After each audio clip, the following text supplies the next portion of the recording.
Good morning. We are reading The Last Vampire, Book 2. Now, what is happening? Well, Alyssa is now trying to find out who this formidable force is, and that perhaps Akasha's blood is somewhere, not sure where, at the police station, and she's asking for the help of Joel, the FBI agent. So let's continue with Chapter 4 of The Last Vampire. On the drive to Mayfair, Joel tells me about his life. Maybe I pry the information out of him a bit. Maybe he has nothing to hide. I listen attentively and grow to like him more with each passing mile. Much to my disquiet, maybe that's his intention, to be open with me. Already I think he knows I am more dangerous than I appear. I grew up on a farm in Kansas. I wanted to be an FBI agent from the first time I saw the old series, The FBI, that starred Ephraim Zimbalist Jr. Do you remember that show? It was great. I suppose I did have dreams of being a hero. Catching bank robbers, finding kidnapped kids, stopping serial murderers. But when I graduated from the academy in Quantico, Virginia, I was assigned to blue-collar crime in Cedar Rapids, Iowa. I spent 12 months chasing accountants. Then I got a big break. My landlady was murdered, stabbed with a knife, and buried in a cornfield. That was at the end of summer. The local police were called in, and they found the body pretty quick. They were sure her boyfriend did it. They even had the guy arrested and ready to stand trial. But I kept telling them he loved his woman and wouldn't have hurt her for the world. They wouldn't listen to me. There is an old rivalry between the FBI and police. Even in Los Angeles, working on this case, the LAPD constantly withhold information from me. Anyway, privately, I went after another suspect, the woman's 16-year-old son. I know, he sounds like an unlikely candidate, the woman's only child. But I knew her son as well as the boyfriend, and the kid was bad news. An addict ready to steal the change from a homeless person. I was their tenant, and I caught him breaking into my car once to steal my radio. He was into speed. When he was high, he was manic. Either the nicest guy in the world or ready to poke your eyes out. He had lost all sense of reality. At his mother's funeral, he began to sing "Whole Lot of Love." Yet at the same time, he was cunning. His bizarre behavior hid his guilt, but I knew he had done it. And as you're fond of saying, don't ask me why. There was something in his eyes when I talked to him about his mother, like he was thinking about how nice it was finally to have the house all to himself. The problem was I didn't have a shred of evidence that linked him to the crime, but I kept watching him, hoping he'd reveal something. I was anxious to move to another place, but during my off hours, I told myself I was on stakeout. I felt in my gut something would turn up. Then Halloween came, and that evening, the son of a bitch was out on his front porch carving a huge jack-o'-lantern. He flashed me a nauseating, sweet smile as I walked to my car, and something about his expression made me pause to look closer at his knife. By the time the victim's boyfriend was in the middle of his trial and losing, as I mentioned, the woman had been stabbed, and as I studied her son and the pumpkin on his lap, I remembered how the autopsy report had noted the unusual spacing of the metal teeth marks on the victim's skin. The knife was weird. The cutting edge was irregular spaced of ridges. I hid my interest in the knife with a nonchalant wave, but the next day I got a warrant to search the house. I obtained the knife, and its cutting edge was compared to the photographs taken by the coroner. There was a match. To make a long story short, the son was eventually convicted. He is serving a life sentence in Iowa as we speak, Joel adds, all because of one jack-o'-lantern. All because of one sharp agent, I say. Was your success on the case your ticket to bigger and better things? Yes. My boss was pleased by my persistence and was put on a couple of old unsolved murder cases. I solved one of them and was promoted. I have been working difficult murder cases in LA ever since. He nods. Persistence is the key to solving most mysteries. And imagination. Why did you tell me this story? He shrugs, just trying to make casual conversation with a potential witness. Not true. You want to see how I react to your tales of insight and intrigue. He has to laugh. What do you want with me, Alyssa? To make me into a hero or a goat. I did as you requested. I told no one where I was going. But I'll have to call in sometime today. And if I tell them I'm in Oregon riding around with a cute blonde, it's not going to look good on my record. So you think I'm cute, I ask. You catch the operative words, don't you? Yes, I add. I think you're cute as well. Thank you. Do you have a boyfriend? Yes. Is he normal? I feel a pang in my chest. He is wonderful. Can he verify where you were the last 2 days? That's not necessary. I already told you I was in the Coliseum watching necks being broken and chests pierced. If there's guilt by association, then I'm guilty as sin. Aren't you worried about telling that to an FBI agent? Do I look worried? No. That's what worries me. His tone becomes businesslike again. How did this abnormal person break the young man's neck with his bare hands? But that's impossible. I told you not to ask me these questions. Let's wait till we get to Mayfair. See what we find out from the local police. Then perhaps I'll tell you more. I will have to call the local office of the FBI and have them notify the police that I'm coming. They won't open their files to me just because I walk in the front door. I hand him my cellular phone. Notify whoever you have to, Joel. The Mayfair give us a scant information, and yet it's crucial. While I wait in the car and listen to the conversation that takes place inside the station, Joel learns that there was a body recovered from the explosion at my house.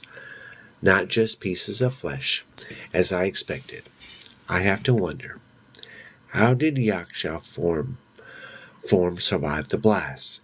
He was more powerful than any creature that walked the earth, but even he should have had to bow to several crates of dynamite. The police tell Joel that the body was taken to a morgue in Seaside, 70 miles south of Mayfair, the city where I combated the people Yaksha sent after me, Slim and his partners. Please, I don't want to die. then you should never have been born. Slim's blood was bitter tasting, as was his end. So be it.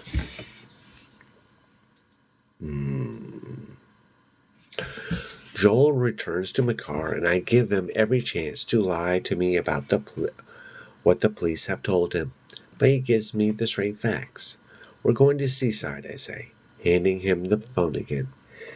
Tell them we're on our way. What was the name of your friend who died? Yaksha. What kind of name is that? It's Sanskrit. I glance over. It's the name of a demonic being. He dials the Seaside morgue. I love the company you keep. I can't resist. I give him a wink. It's improving by the hour.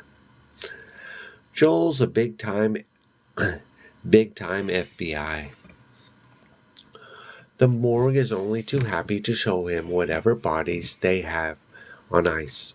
The problem is, when we get there, this time I go inside with Joel. The body we're looking for is missing. Now I know what the Mayfair police were holding back. Joel looks irritated. I feel dizzy. Is Yaksha still alive? Did he create the monster who attacked me? If that is the case, then we are all doomed. Seymour can have all the confidence in the world in me, but I will not be able to stop my creator if he is bent on spreading our black blood. Yet it makes no sense. Yaksha was looked forward to his end, secure in knowledge that he was going to his death, having done the Lord's bidding. What do you mean it's missing? Joel demands. What happened to it? The bespectacled coroner shakes at Joel's question. He is the kid who's been caught with his fingers in the cookie jar, only this guy's fingers look as if they've been dipped in formaldehyde every morning for the last 20 years. The jaundice virus could be oozing out of his big ears. Here I am a vampire, but even I can't understand why anyone would want to be a coroner and work with corpses all day. Even fresh ones filled with nice blood. Morticians are even stranger lot. Once buried a mortician alive in France after World War II in his most expensive coffin. He made the mistake of saying all Americans were pigs, which annoyed me. He kicked like a pig as I shoveled the dirt on top of him. I enjoyed a little mischief. We don't know for sure, the coroner replies, but we believe it was stolen. Well, that's just great, Joel growls. How long was the body here before it disappeared? A week. Excuse me, I interrupt. I am Special Agent Perm, an expert when it comes to forensic evidence. Are you absolutely sure the body we are discussing was in fact a body, that the person was dead? The coroner blinks as if he has tissue sample in his eyes. What are you suggesting? That the guy simply got up and walked out, I say? That would have been quite impossible. Why, I ask. What do you think? Both his legs had been blown off, the coroner says. He was dead. We had him in the freezer all the time he was here. Do you know who might have stolen the body? Joel asks. The coroner straightens. Yes. We had an employee here, Eddie Fender, who vanished vanished the same time as the body.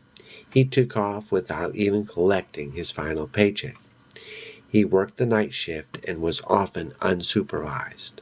What was his position? Joel asked. He was an orderly of sorts. I snort. He helped prepare the bodies for dissection. The coroner is insulted. We do not dissect people, Agent Perm. Joel raises his hand as they call for peace. Do you have a resume on this guy? A job application? The coroner nods. We're handed over copies of those items to the Seaside Police, but you are welcome to see the originals if you'll come into my office. I'll dig them out of our files. Go ahead, I say to Joel. I want to browse. Check out the sites. He rolls his eyes. Don't disturb the dead. I check the individual freezer lockers in the back. My keen sense of smell brings me quickly to the one Yaksha occupied. The aroma of venom, still there even in death and ice, yet the odor is not precisely as I remember it. Even from 6 weeks or 5,000 years ago, there's something wrong with the faint traces of his blood that remain in the cold locker. Somehow it has been polluted. Grotesque vibrations linger over the hollow space.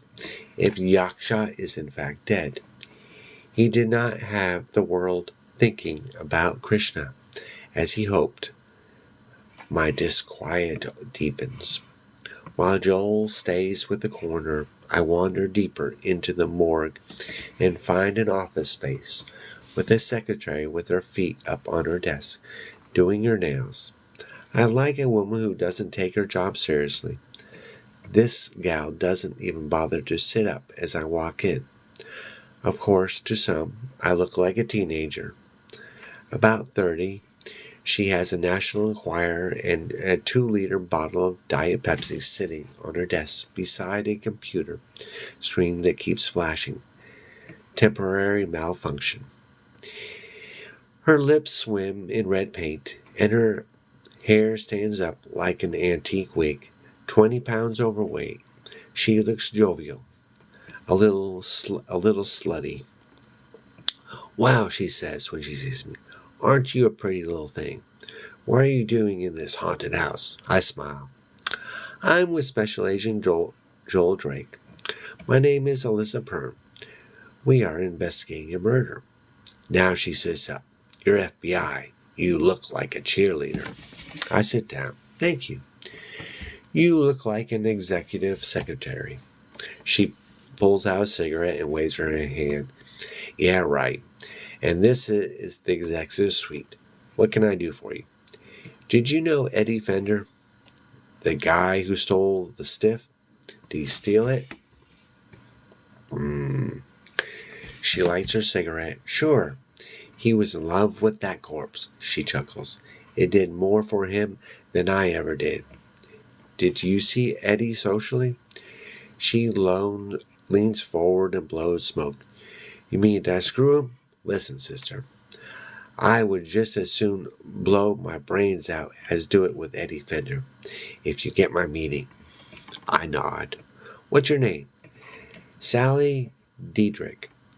I'm not German. Just got the name. Is Eddie a suspect in a murder case? We're just gathering background information at this point. I would appreciate anything you could tell me about him. Sally whistled. I could give you background on that guy that would make you want to turn your back and run the other way. Listen, you got a minute? Let me tell you a story about Eddie and his relationship to reality. Ooh. Sounds like Eddie's a little nuts. I cross my legs. I have many minutes. Tell me everything you know. This happened 3 months ago. We had a temp in here helping me search through some of our oldest files for missing x-rays. Don't believe what the cops and the papers tell you. None of all that forensic evidence should hold up in court. We're forever mixing autopsy reports together. We had a dead guy who stayed here a few days, and it says on his death certificate that he croaked because of a tubal pregnancy. Anyway, the temp's name was Heather Longston, and she was pretty as pie. If if a bit slow. Eddie flirted with her and asked her out, and she said sure before I could warn her. By the time I did talk to her, she felt committed. That's an example how stupid she was. A guy compliments her on her dress and offers to take her to dinner, and she feels committed. Heather was the kind of girl who felt obligated to buy everything that gets sold over the phone. I visited her home once, and she had two sets of those carving knives that they say can be used on dowsing rods to find water and oil. So Heather went out with Eddie. Let me tell you, that was one date for Ripley's Believe It or Not. First, he took her to McDonald's for dinner. She told me he had 3 hamburgers, nothing else. No drink, no fries, no nothing. He ate the hamburgers plain, meat on a bun. Then he took her for a walk. Guess where he took her? The cemetery. I say, you got it. He wolfed down his hamburgers and took his hand, and they went tombstone sighting. Heather said he got all giddy when they got to the graves. He wanted to lie down on top of them and make out. Said it would give her a rush like she wouldn't believe. Well, she believed it. They made out 6 feet above some rotting corpse. Heather said he wasn't a bad kisser. He swiped some flowers off a grave and gave them to her as a present. The gesture touched her. I swear. Sally shook her head. Isn't it just lovely when 2 loonies get together? As lovely as 2 uglies get together, I say. I hear you. Anyway, here comes the sick part. Eddie takes her to his apartment to watch videos, and guess what he pulls out of his drawer? Pornographic films. Sally leans farther forward. Her big breasts crush last week's work and push her bottle of Diet Pepsi aside. Snuff films. Do you know what those are? Yes, videos made where people, usually women, are supposedly killed. Sick, huh? Eddie had a whole set of them. He showed Heather 3 or 4. They're usually pretty short, I understand, before she figured out she wasn't watching the latest Disney releases. Then she got up and wanted to leave. The only problem was Eddie wouldn't let her. Dee threatened to harm her. Sally scratched her head. I'm not sure. I don't think so. But what he did so was tie Heather up in his bedroom closet, standing up wearing his high school jacket and nothing else, and force her to suck on popsicles all night. How did he force her? He would tickle her if she stopped. Heather was very ticklish. She worked those popsicles until the sun came up. She said when she got home, she felt as if she had gargled a whole pint of Novocaine. But he didn't hurt her in any way. Her wrists had rope burns on them, but other than that, she was fine. I tried to get her to talk to the police about what had happened, but she wouldn't. She wanted to go out with him again. I said, no way. I went to Eddie and told him if he saw Heather again, I would personally speak to the police about his collection of snuff films. They're illegal, you know. Of course you know that. You work for the FBI. Sorry, I forgot that for a moment. With you just sitting there looking so young and everything. Anyway, Eddie backed off because he didn't want to lose his job. Jesus, I tell you. That guy was born to work with the dead. You'd think they were his Barbie dolls. You said he loved the corpse that was stolen. What do you mean? He was always fooling with it. Exactly how did he fool it? I don't know. He just always had it out, is all. Did anyone tell him to stop fooling with it? Sally giggled. No. The corpse never complained. I paused a moment to take this all in. Fooling with Yaksha's remains might mean fooling with his blood. Could the blood of a dead vampire make a living vampire? I didn't know. He didn't bother Heather again, He didn't bother Heather again, I asked. No. Did he take any revenge on you for threatening him? Sally hesitated. Her natural gaiety faltered. I don't know for sure. I had an old cat, Sybil, that I'd owned since she was born. I was very fond of her. 2 days after I spoke to Eddie, I found her dead in my backyard. How did she die? Don't know. There wasn't a mark on her. I didn't bring her to the vet for an autopsy. Sally shivered. I get enough of that here, you understand. I do. I'm sorry about your cat. Tell me. Did Eddie have startling green eyes, bony hands, and acne-scarred face? Sally nods. That's him. Has he killed anybody? I stand. I feel no relief that I have found my man. He is worse than I feared. Yes, I say. He is making his own snuff films now. Oh my goodness. So Eddie is the vampire she encountered. Eddie has Yaksha's blood, which is the blood of the oldest vampire, the creator, the original vampire, which makes him very foolish and very crazy. So now we are on chapter 5. We are the only ones sitting in the end of the Water Cove Pier, where Slim and his people come for me, with their many guns and unbreakable handcuffs. It is too cold for most people to eat outside, but we are bundled up. We eat fish and chips and feed the birds. The sun is bright and reflects off the calm water, and the chilly air is heavy with the smell of salt.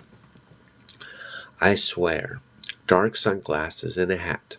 I like hats, red and black ones.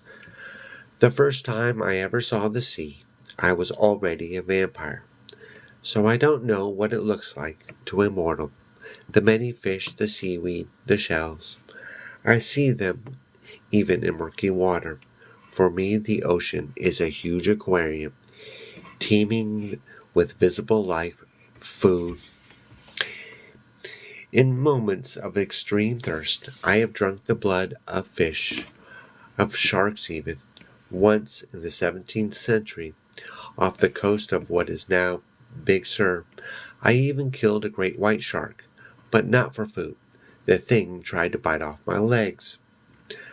I think of Yaksha without his legs, and I ask myself an impossible question. Could he still be alive?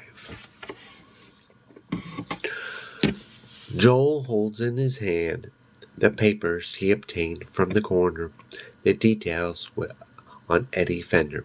Eddie. I will relieve him of the papers in a few minutes, but first I want to talk to him because I want to keep him from talking. Honestly, I do not want to kill him. He is a good man. I see that. More interested in helping humanity than in being applauded. But to convince him to keep his mouth shut, I have to tell him even more about the enemy and myself.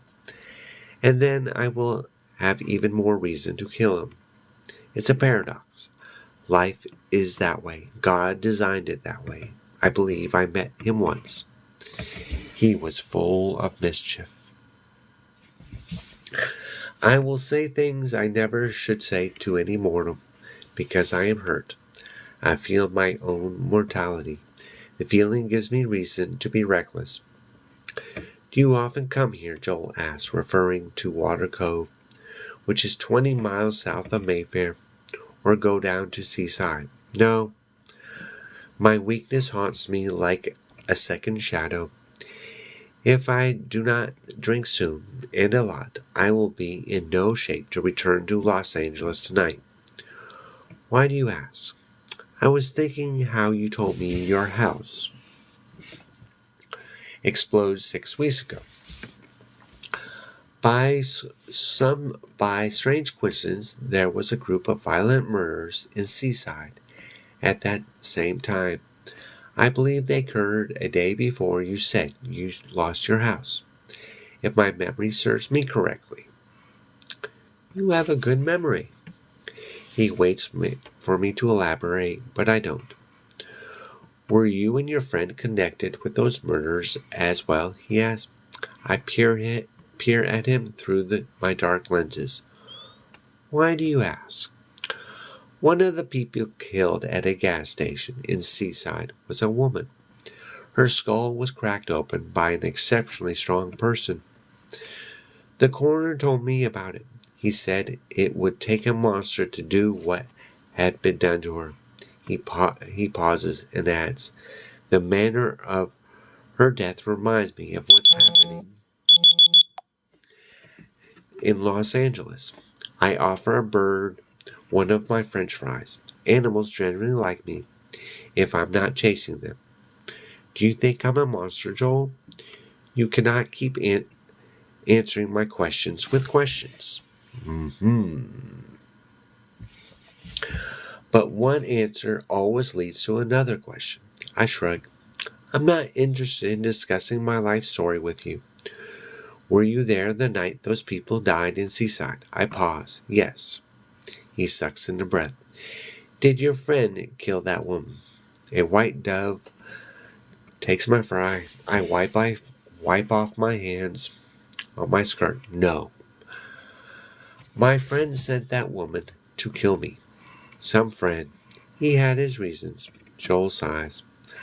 I'm getting nowhere with you. Just tell me what you're trying to tell me and be done with it. Eddie Fender is our man. You don't know that. I do. To me, it's a fact. And the other thing is, I like you and I don't want you to get hurt. You have to leave Eddie. You have to leave Eddie to me. He snorts. Right. Thank you, Alyssa. But I can take care of myself.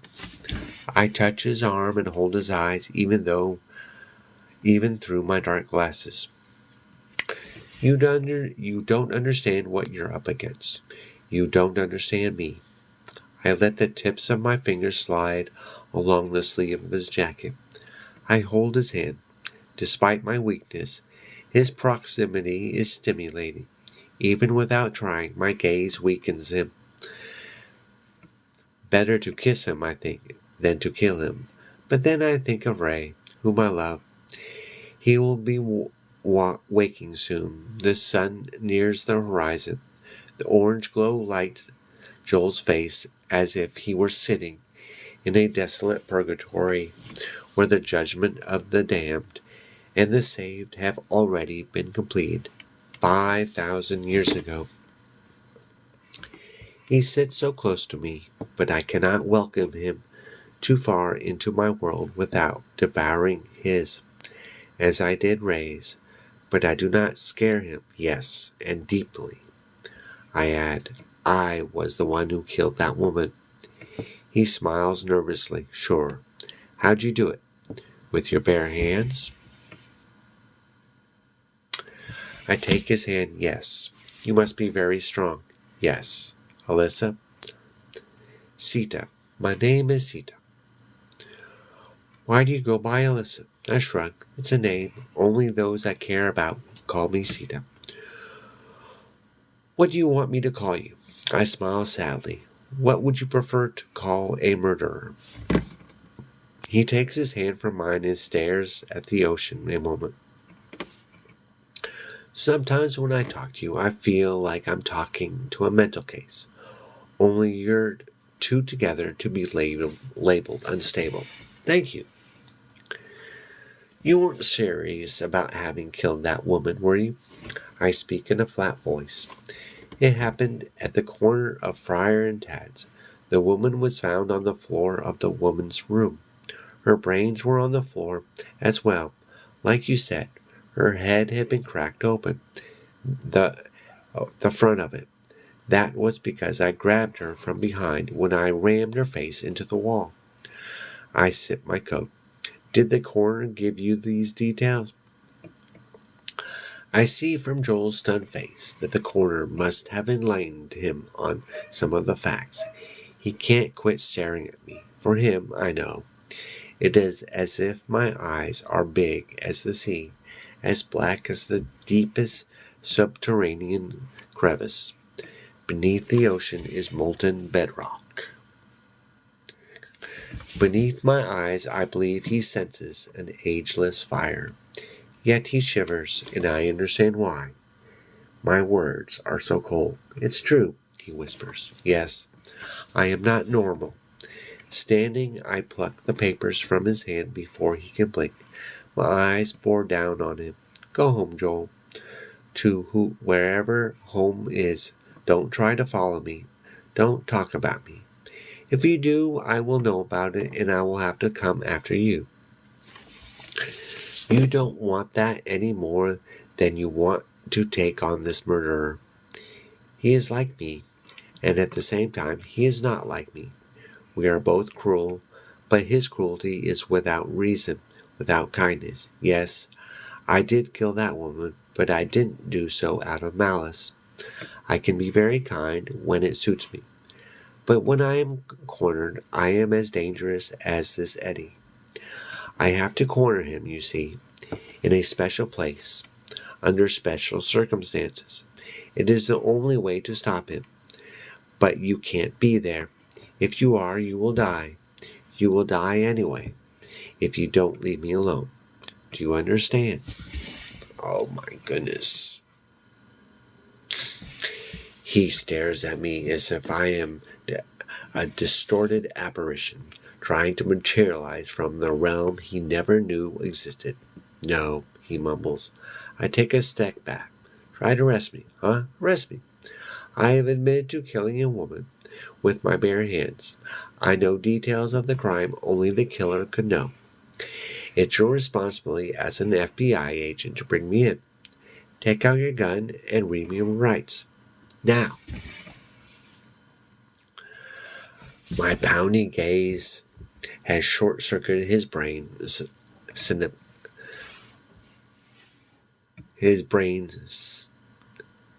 synapses, but he does stand, and he does pull out his gun and point it at me. You're under arrest, he says. I slap the gun away. It lands 100 yards off in the water, but for him, it is just gone. His stunned expression, even in the ruby light, goes pale. You see, I say softly, you can't play this game with me. You don't have the proper equipment. Your gun is on the bottom of the sea. Believe me, Joel. Trust me. Or you will end up in the bottom of a grave. I pat his shoulder as I step past him. There will be a bus along soon. There is a stop at the entrance to the pier. Goodbye.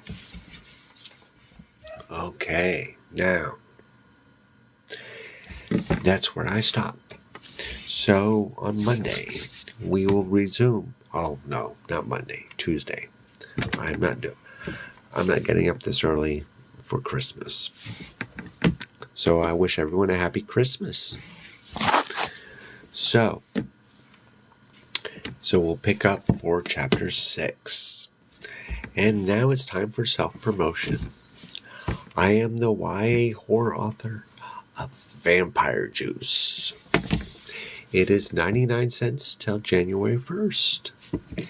If you like YA horror mystery adventures with plenty of laughs, that's spooky and creepy like Fear Street, Goosebumps.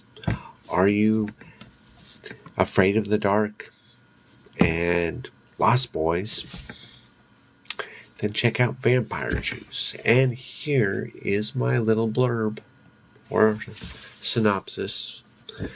Amanda and Sean stumble upon a mysterious can of juice while searching for Halloween costumes at a local store.